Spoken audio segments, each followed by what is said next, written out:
broadcasting his name collectively. There was a woman in New Mexico who wrote, well, she had children. She was up in near Taos in the desert, and it wasn't a lot of people there. And she asked him what she could do for him in this very limited ability. And he said, "Well, say my name 1,000 times a day. That will be an inestimable help to me." We're not used to the notion of us helping God. We're not used to it. It makes us nervous. Because how could that be? It could be if you're playing the game that he created an illusion. Can't skip the process. All right, function 2. Then is what we psychologists might call role modeling. That is, the new humanity is going to look a lot different. Bob talked about it, 700 years, and people are actually going to be nice to each other. Wow. It's amazing. Well, how's that going to happen? And our ordinary assumption is that the institutions of society, the theology of religion, etc., will be radically changed. Once one of the Sufis in San Francisco came up to Lud Dinful, a long-time follower, and said, "I can't wait for the time when there's no longer any politics and politicians." You could resonate with that nowadays. So what are you talking about? There's going to be politicians within humanity. There's going to be farmers. There's going to be business people. The institutions of society are absolutely necessary. It's the consciousness in which they play out. So one of the things that Bala hints at, and his interest in people being 100% honest in their work, sometimes taking a lot of crap when ordinarily they shouldn't, from bosses or whatever, sometimes from sacrificing for very little money, sometimes for apparently going against the tide.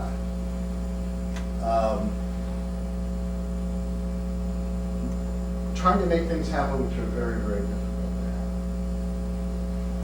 have. These tend to be the kinds of templates of consciousness that are going to be necessary for the new humanity. In other words, somebody's got to do it on some level at this time in full understanding of what they're doing and how the activity can be changed, how the relationships can be transformed, how ordinary work can be done in a different way, how groups can get together in a different way, how conflict can be resolved, how individuals can process their anxiety, depression, and rage. Shooting somebody. These things, there have to be models for these things. And if we rewind the tape and look at Mirabeau's correspondence with a wide variety of lovers, we begin to get the picture. What's the ashram about?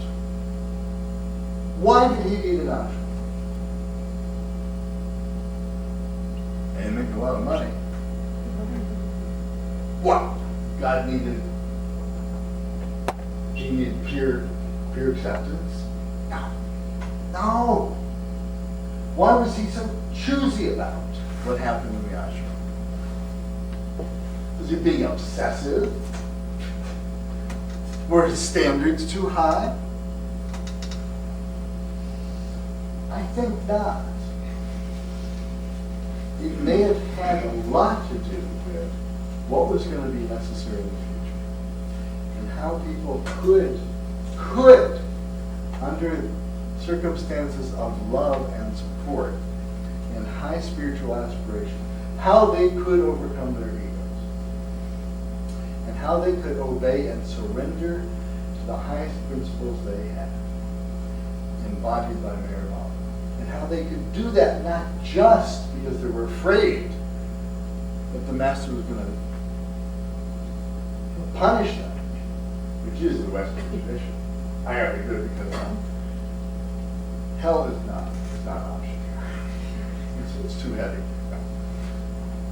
But to do it because it represents the highest evolution of consciousness. So we asked a lot, and partially you begin to feel a little bit better about, for example, the standards which are in the discourses.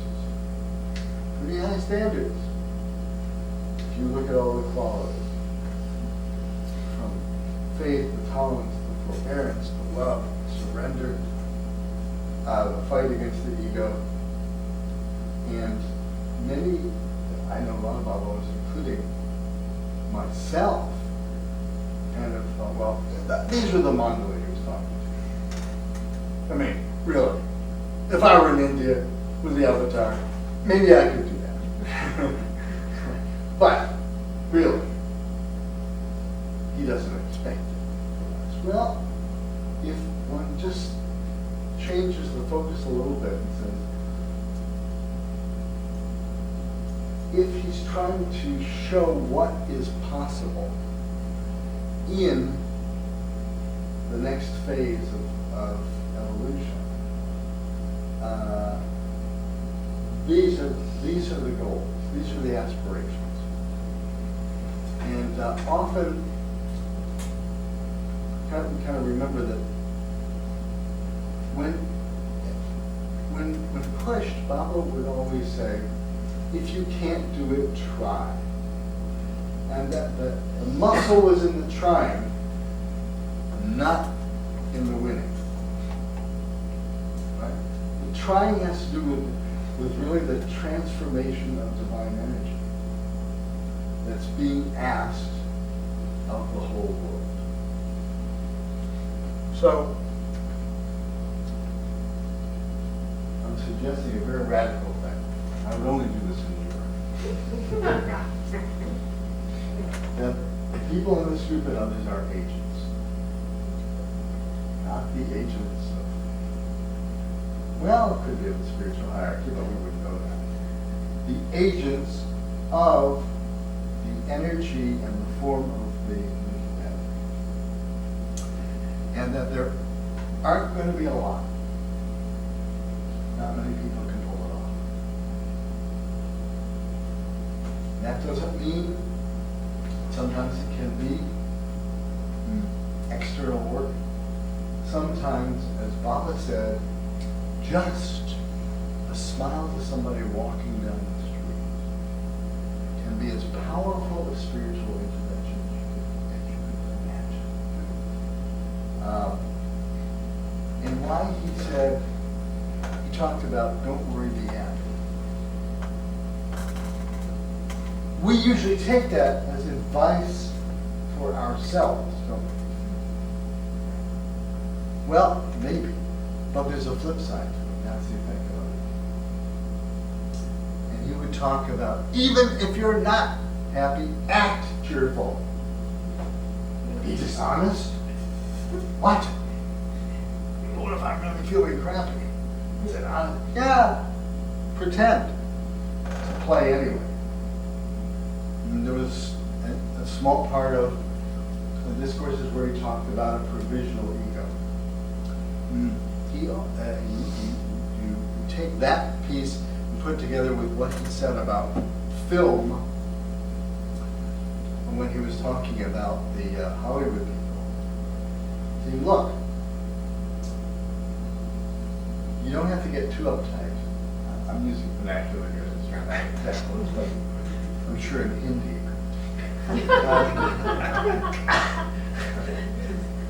You're in a play. You're a method actor. You really believe it.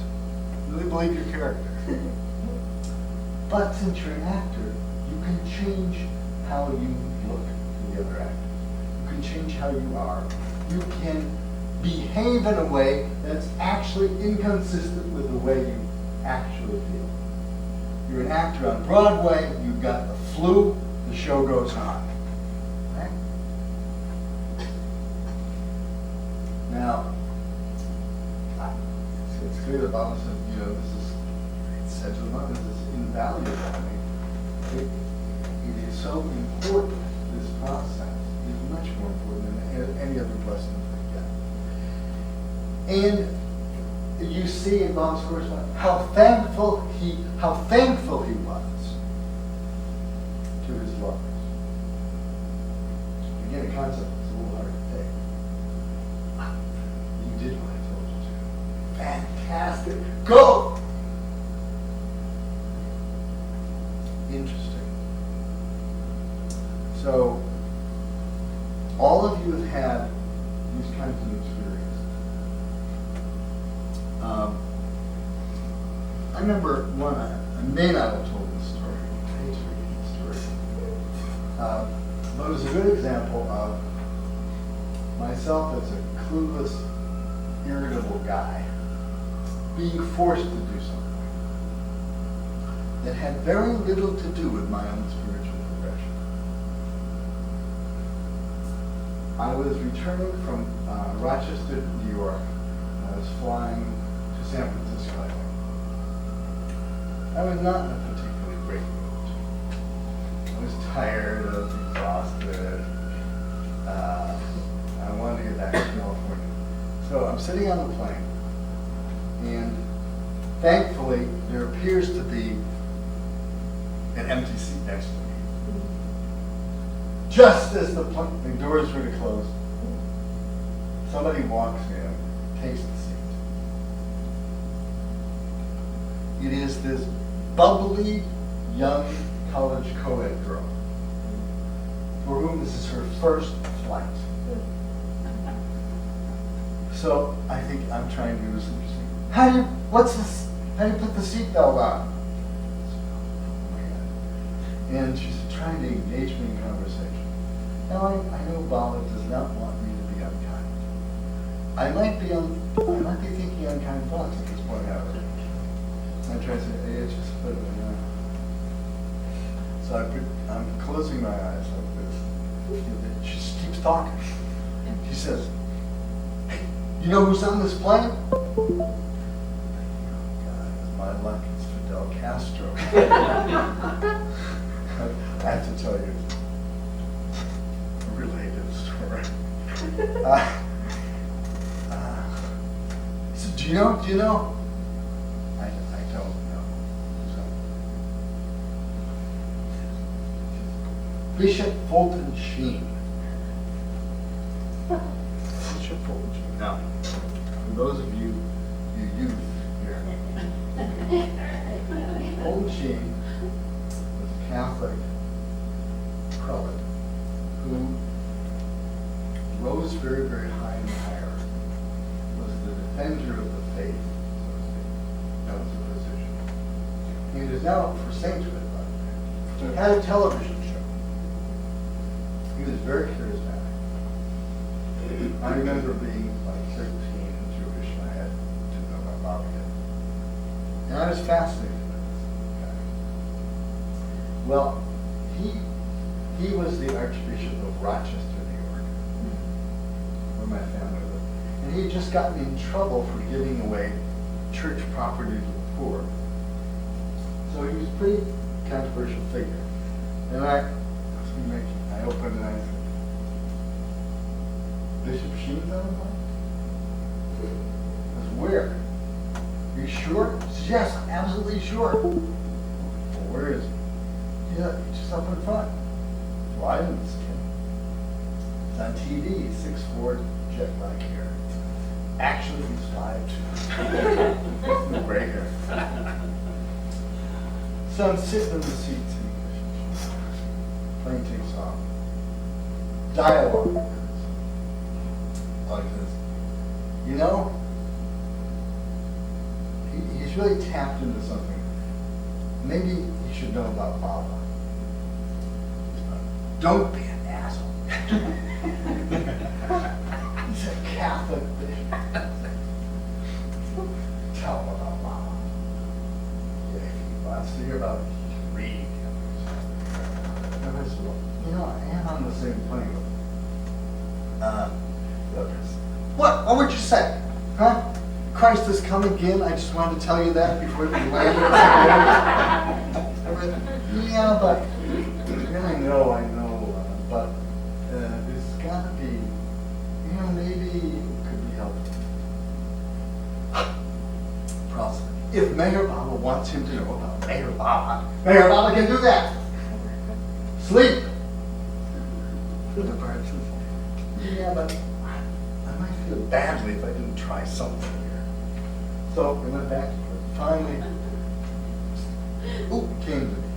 Well, there's one way I could do it, maybe not get in a lot of trouble. I happen to have a copy of the pamphlet God in a Pill, which was Baba's statement to Dr. Look, I know he's very interested in social things, so I'll just tell him I'm a psychologist who works with kids. I know he's interested, maybe he'd be interested in, you know, maybe he'd be kind enough to do it. So I get my God in the Pill. It's in a little pack with the discourses. And I go to the front. Son of a gun, there he is, sitting on the aisle. He's reading a book. Reading a book called Violence and Nonviolence. So I said, excuse me, Bishop Sheen. I said, I'm a psychologist and I work with kids, and a lot of them are taking drugs because of spiritual things, and this is a very interesting pamphlet I thought would be interesting. He actually takes it. Would you like to sit down? Sit down? Some empty seat. Yeah, sit down. And we started to chat. So, this is very interesting. We're having a nice chat. It's pretty much over. I'm feeling good. I gave God, whatever. I started to leave. He said, 1 minute, I want to ask you a question.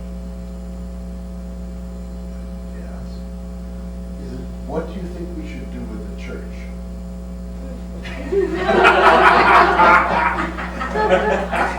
Listen, I'm trying to be. I'm trying to not get. You might. He's acting Jewish guy on the plane. The church. I was stunned, but I said there was a part of me that got tapped. I was really curious. What did these guys have in that you really know? Did they know? So I thought as quickly as I could in the church. And so I said, well, there are a couple of things I can think of. Yes. I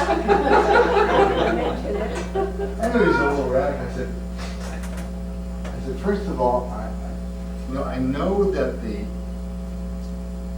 clergy and the priesthood are doing wonderful social welfare work. But this is a period where people, young people in particular, are interested in spirituality. I think I'd get the priest back into spiritual guidance, spiritual subjects. That was fairly safe. He smiled at me. And I said, should I go for it?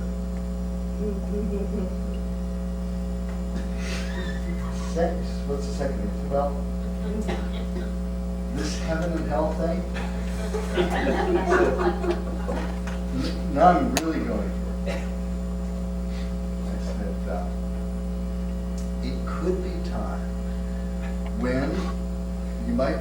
to get back to the original teachings of the church, including the concept of reincarnation, and kind of modify the one life only model. And so I'm proudly on. Well, I knew that he was too much of a gentleman to really get mad at me. But I was like, eyeball to eyeball. And I knew he couldn't not show one way or the other.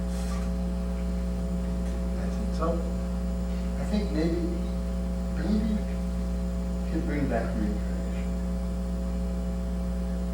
Looked back at me and he smiled.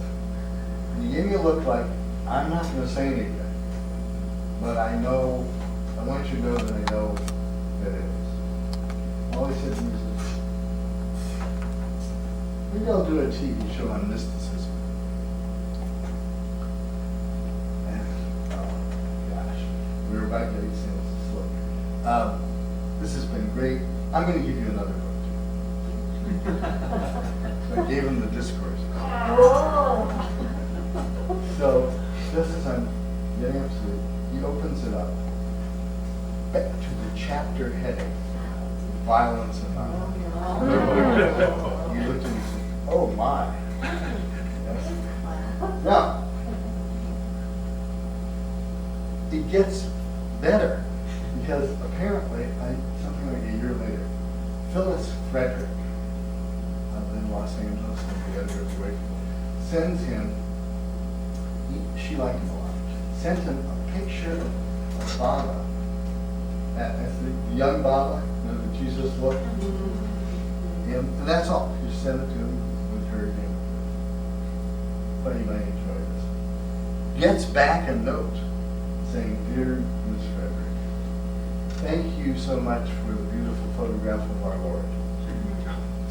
And at first we thought, oh yeah, well, that's true. Wait a minute. There were no photographs in DC or AC. Couldn't have been a photograph of Jesus, right? So we always suspected. Now, and the fact that he's up for sainthood is very, very interesting. In case this ever comes out. But there's an example of a pretty unconscious, clueless guy being forced to make a connection that was really, really unlikely. Now, Baba did it in even a more bizarre kind of pre-work on terrorism in another example, which is very amusing, but it's very unexpected. So Baba over in California, I'm going to call him Josh. That's his real name. Josh didn't like dentists very much, and he had to have a tooth extraction. And he asked me if I could hypnotize him so that he could get through it. I should have said, sure, I'll try. And I did, and it worked very well. Well, Josh had this great urge to go to India, but he was also totally terrified of flying. He never flown.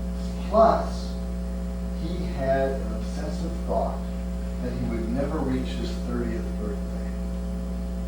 He was 29. There was an opportunity to go to India. He was totally conflicted. Desperation, he came to me and said, look, I've got to get to India, but I can't do it. I'm going to die. I know it. Josh, could you hypnotize me to make the flight? He said, I can't promise anything. It worked once. We could try it. We could try it. So I did hypnosis, and then I thought, well, you know, we got to fly over, we got to fly back too. So, I put in a post-hypnotic suggestion. he was flying in Japan Airlines. So I said, whenever he saw an Oriental face, he would immediately get very calm, and all anxiety would disappear. I hoped it would last for the 2 weeks he was gone. Takes off for India. Get a message back that the flight went very, very well. He was able to talk to me. So it comes time for him to return. He gets on the plane. 1/2 hour after they leave Bombay, 7 of the Japanese Red Army terrorists take over the plane and place under his seat a box of dynamite, threatening to blow everyone up. Unless certain hostages were released. This was actually a famous incident. It went on for 6 days. Oh my God. Because no country, except for refueling and putting on food, would accept them. He's sitting on a box of dynamite. He's still 29. You know what? I posted my suggestion, did not work. He was terrified. He was sure he was a dead man. Sitting on his dog. He's got a picture of Baba Ram Daly on his lap. They're flying him around. These guys were nuts. I think they killed one person. They got mad.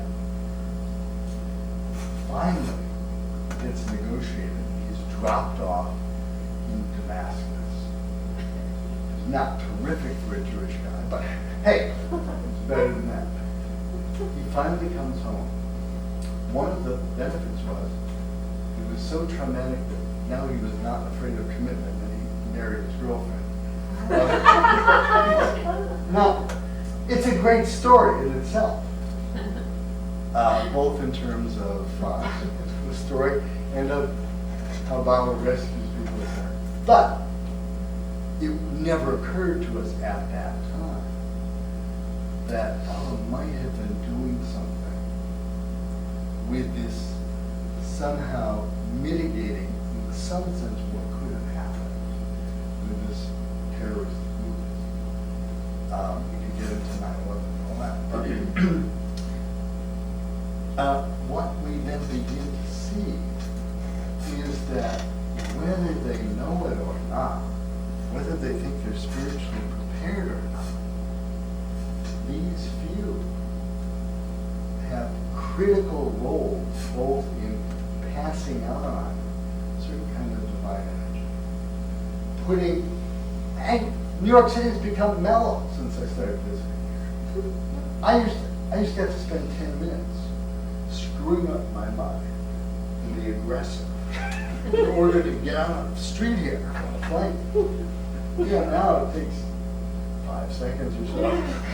Very nice. What's going on? How come now 25% of Americans believe in reincarnation, even though they shouldn't? And that more people consider themselves spiritual than religious, and that charitable contributions are going up even in economic hard times. That the consciousness, all the TV shows, not just The Sopranos, about mediums, right? Superheroes, mystical stuff is big. Ghosts are in. Excited with vampires? Huh? Vampires have really been a consistent winner. But what's the principle? Immortality. There's a show called Past Lives. Is there a show called Past Lives? The movie reincarnation. And here's the strange thing. You don't hear the evangelical Christians putting up a fuss. No, and they like it too. The themes supported by Baba are beginning to meld into American consciousness. Not that people we're still just probably past the Kali Yuga or something. People are not behaving perfectly. But the vibe is there. Here's a guy who's totally dedicated to making sure that the legacy of Baba's materials is not lost. He's a little obsessive.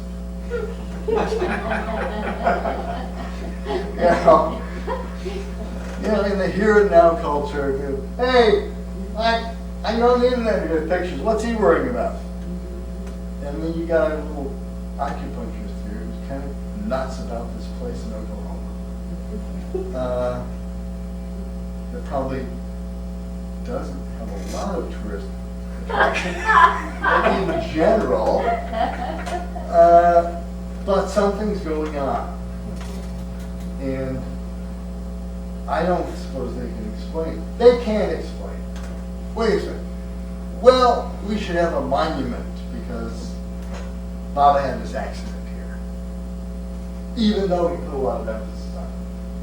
That doesn't, that's kind of a should kind of thing. Well, we should have a marker, Something else is motivating this group of people to do that. It is much more mystical. It has much more to do with unseen kind of divine energy, center of attention, possibly lines of force that we don't even understand. And,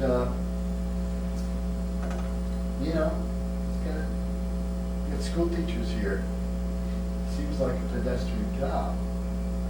But what about the vibes of all the kids that we've been exposed to? You can't feel it, you can't measure it. They may or may not remember the attributes, but this is very powerful. The fact that you might have spare time and you might be interested in some kind of service. Or, and this is a bizarre part, you might be interested in being healthy. Baba put a great deal of emphasis on appropriate care of your body without being attached to it. Much as if you're going to be a truck driver, pay attention to your engine. You don't have to worship your engine, but make sure it has enough oil. There are so few Baba people that have this immense job of transforming energy and of producing a template for the new humanity that he's probably interested in us living longer than we might. Because it's going to take, teenagers. We kick off too soon. You might have to wait for a while to be functional. Or alternatively, a lot of Baba need to get back into new generations so fast they're out of here. It does seem to be a skipped generation in the Baba world. It's a strange phenomenon, demographic. Anyway, okay.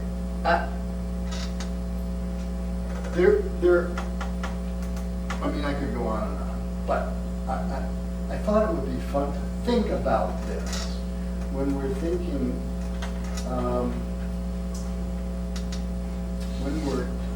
about what Baba's message is and how it isn't just our ability to be perfect lovers of the avatar and to be completely obedient and surrender completely and love completely. That is an aspiration. It is, it's fair to say, pretty tough to do. Does that mean that you're not being as useful to God as you could be? No. He wants you to enjoy the processing of samskaras to a new level in the dream. But he's definitely using our collective physical bodies, subtle bodies, and mental bodies to move the process forward. He's using the few characters in the dream to influence both other characters and the nature of the world. When you relook at all of his instructions, you can see the flip side.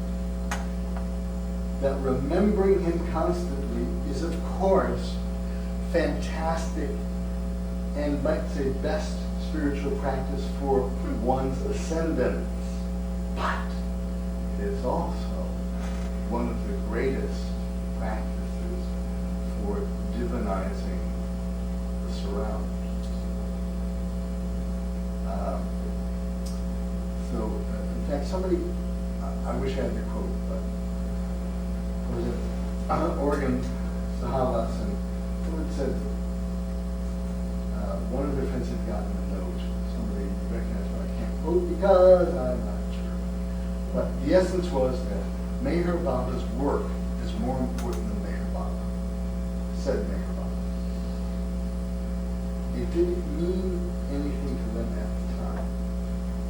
But I think when we re-look at what the avatar actually has to do, it begins to make sense. That God is God is God. But this work is special. This work is really special. And it's remarkable. And I say to all of you, my namaste is for everything that you are doing in our collective friends are doing. Again, this is just a spin on Meher Baba's message. But I think it's an intriguing one, and one that I think serves us both in terms of thinking what we can do and why what we have done works. I love this poem. It was not by Allan Cohen, but it kind of grabs the essence of how one looks upon, how even the aspiring ego looks upon the work that it's been doing, while blaming itself for liking the work that it's been doing. As called anti-lamentation. It was this way. Regret nothing.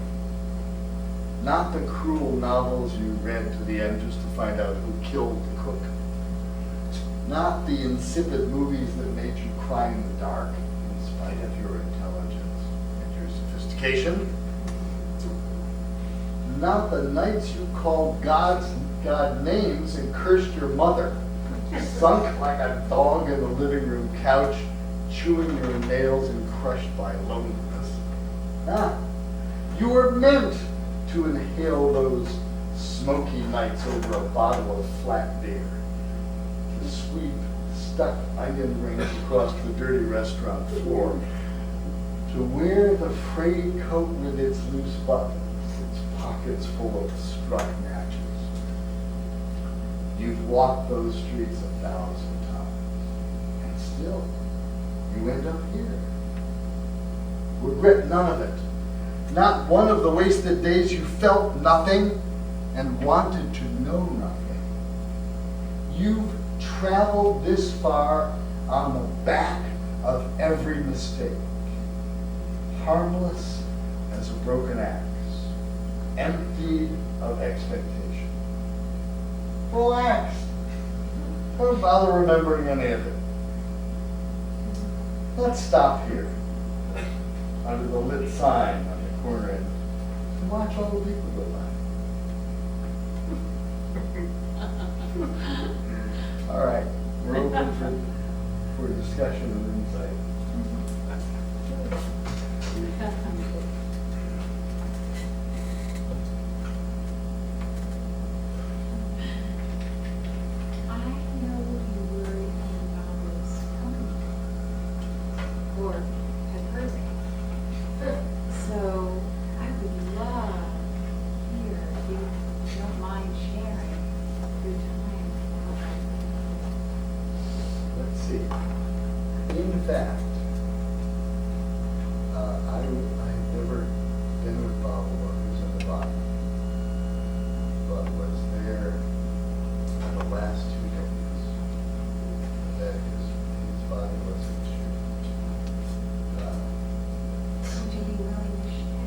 Well, I can share a little bit.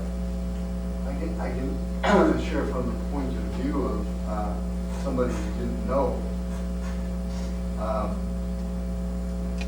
how to either how to describe or how to feel in those circumstances.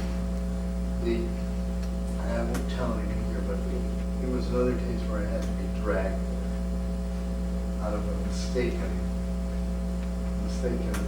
communications that a group of Indian. But there were some elements that were remarkable to a Westerner who was pretty clueless, although an avid new bobbler.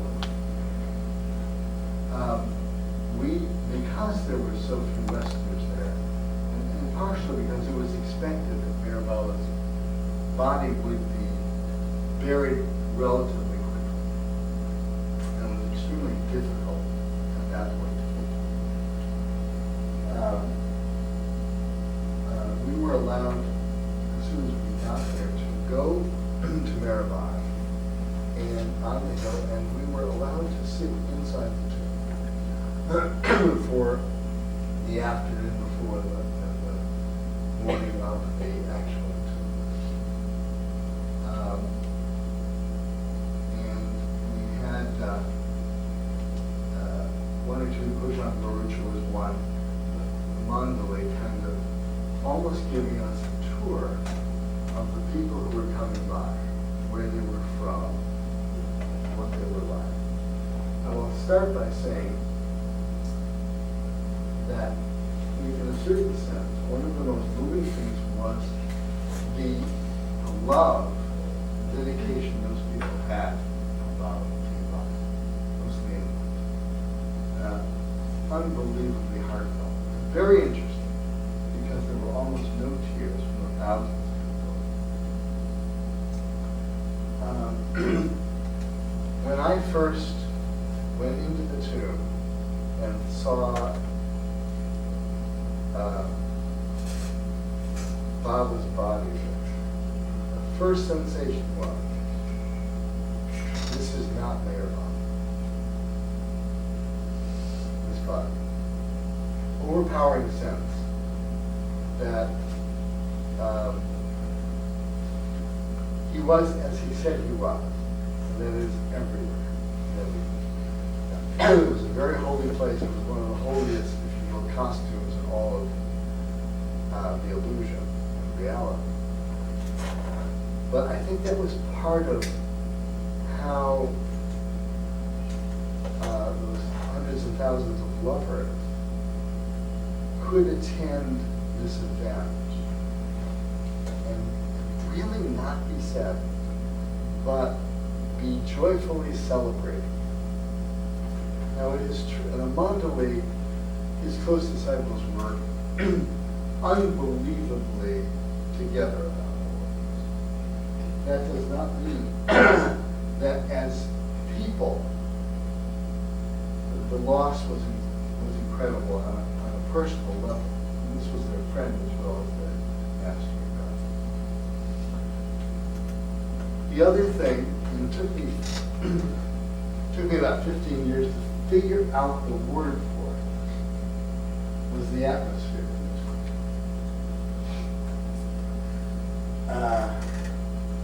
People ask me, and I said, well, I can't really put words to it. It's kind of like, for years I kind of said, it was like, there was nothing, there was no vibration. That's not it, that's not really it, it was full of it. And later I realized the best description was, it was perfect silence. And it was also clear that my consciousness was not, I knew I was not able to understand. But that I would never be in that. It was rare that, probably lifetimes, thousands of lifetimes before that I ever was in that kind of context. Now it's, in a sense, it's nothing compared to the folks who actually were with Baba in the body. But we were, in a sense, some of us were Barzaks. That is, we were transitions between the people who had known of Baba when he was in the body, but not been with him. And the question was, even in 1969, would those Baba lovers hanging there, even though he dropped his body, even in the sense, would they come to a darshan where his physical presence was not there? They did. They did. A very strong majority.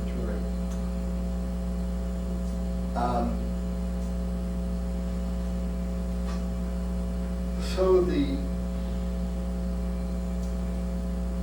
atmosphere was almost perfect. And everything surrounding that, at least at that time, mirrored, at least to me, even thinking later, all of Baba's attributes.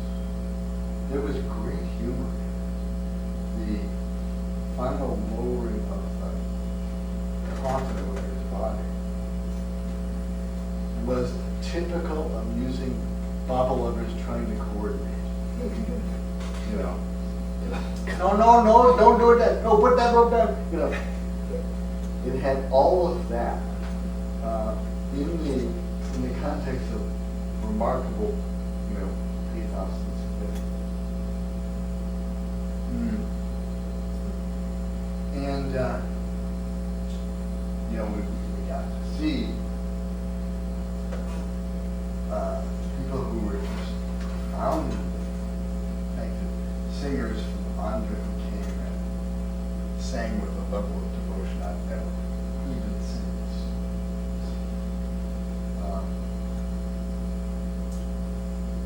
And the other lesson now going back to it, the mandali were totally functional. And so something that could have been chaotic and disastrous, catastrophic, perfectly managed, organized, people stayed in line. And even those of us, you know, were given jobs to do. I think a perfect mirror. And as you may have read, Baba's body stayed in pretty much perfect condition for all that period. It shouldn't have been possible. I mean, you kind of explain it in a sense, but not really. So it was after that fact that we did, and here's a good case of being spiritually insensitive, but it turned out to be useful. Rick Chapman was with me, and Denise Hassel was with me. Denise was did a lot of film work, and of course Rick was with Robert Davis in Boston. We had been on the road kind of, and we were just standing around after it saying, this is really a momentous event in history. I mean, it's kind of like, it's like we were at the crucifixion now. Right. We need to capture this.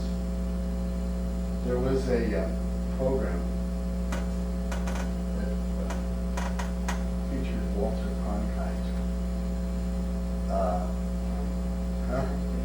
You were there? You were there. He said, this is like you were there. Let's round up the Monday and interview them. Like newscasters. Talk about the insensitive, right? And of course they agreed to do that. So we plotted out asking him stupid questions for posterity. And it was Adi around me and Francis Brown, Eric.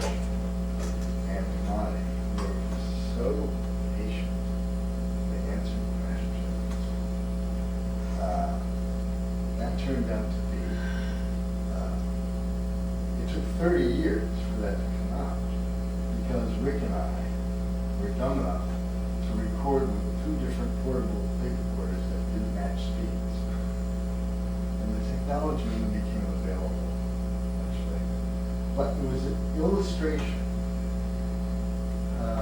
of one of the things we asked them is how are you able to manage? Well, Baba told us what to do. He gave us instructions and we're following the instructions.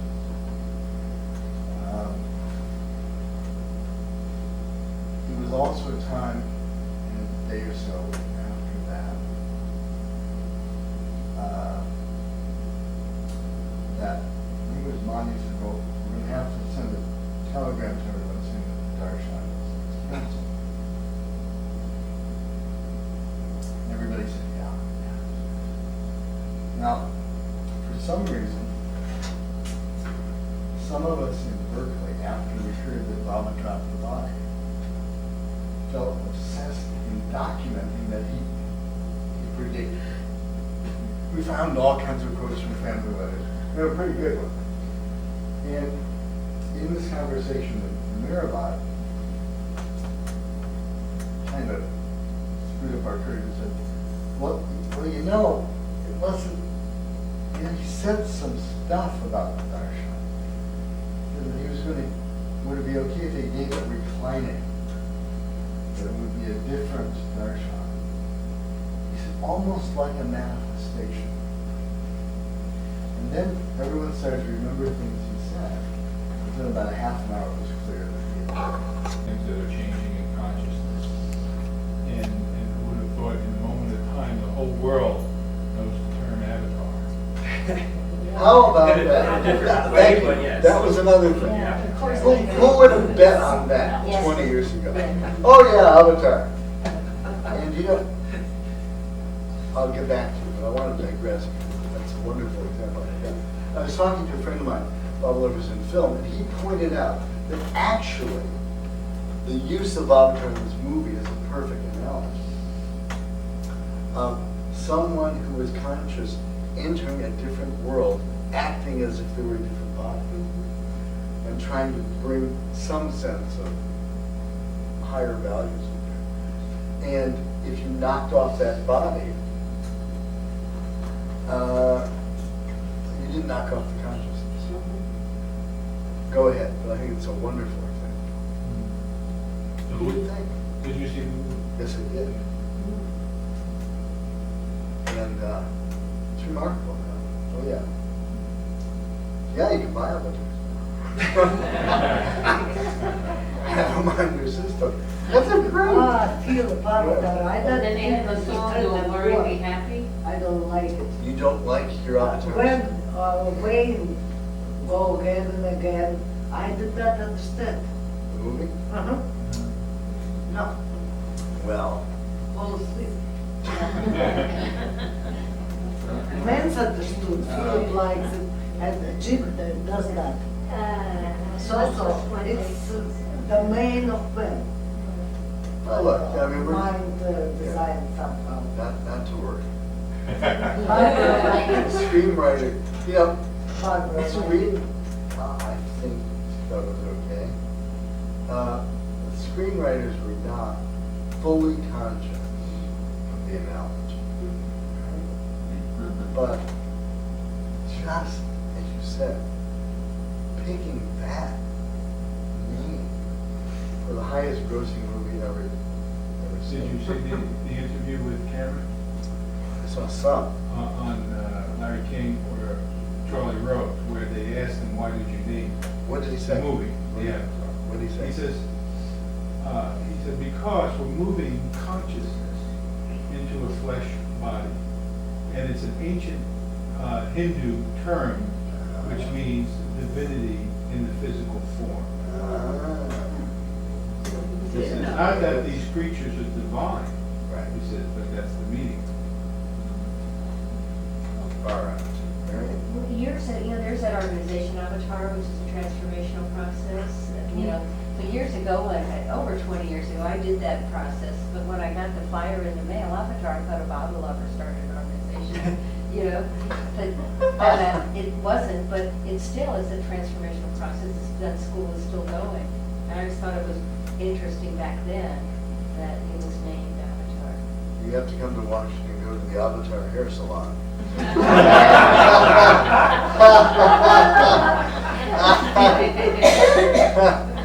Avatar forever. Interesting, because that wasn't popular, 40, 50 years ago. It was using that word. We do have time to keep the.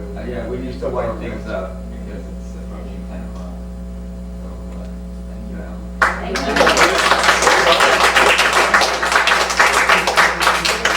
Just a couple announcements. We are self-supporting for our contributions. There's a box there. Would like to contribute. Ira Gross is putting together a directory. Anyone who wants to include with their name, address, phone number, and so on, as a, connect to about community, can contact him, I believe, his email is in the latest newsletter. If you need it, you can email me and I'll send it. Anyone else have any other announcements? Yes. If you don't already know, maybe you've got email on it or announced that there's a meeting at the Euchers next Sunday. Krishna, if you didn't see Krishna at the Northeast Gathering, he'll be there performing. We've also have decided and asked him to give his lecture. He gives a lecture on science and religion, and it's pretty remarkable. It's really good. Tells us spiritual ecology. Yeah, spiritual ecology. So he's going to be giving that talk. There's going to be music, and I'm assuming this is the way it's going to go. Music, we're going to have a potluck, and then he's going to give his PowerPoint presentation. So you're not having a separate. Next Sunday. No, It's the next one. next Sunday. And Phil, the time for that? It's 2 o'clock at the Euchers house. Thank you. Thank you very much.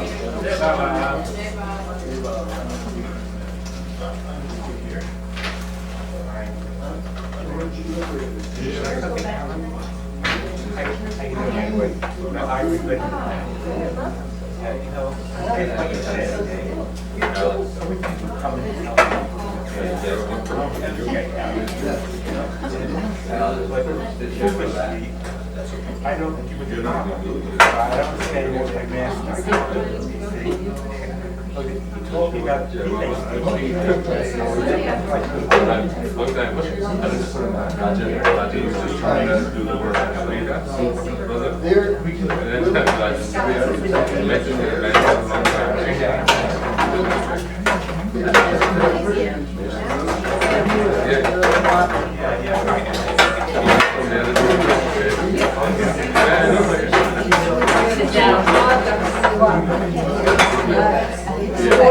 What will make a change? Somebody say the corner and we'll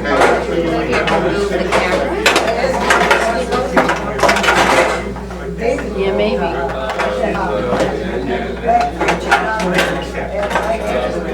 You want to make a little more room there, Keith, so you can...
I said to 1 o'clock, but I think that you read the times.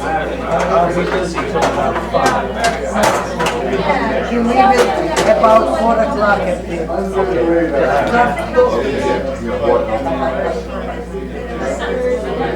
Yeah, it's, you can see this one.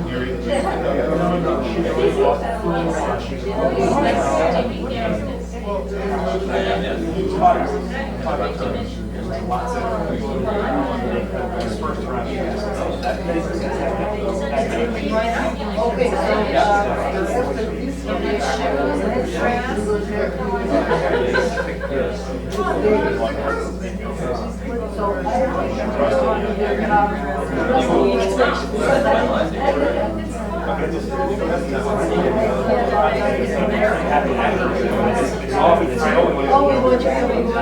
So he's gonna make it fine.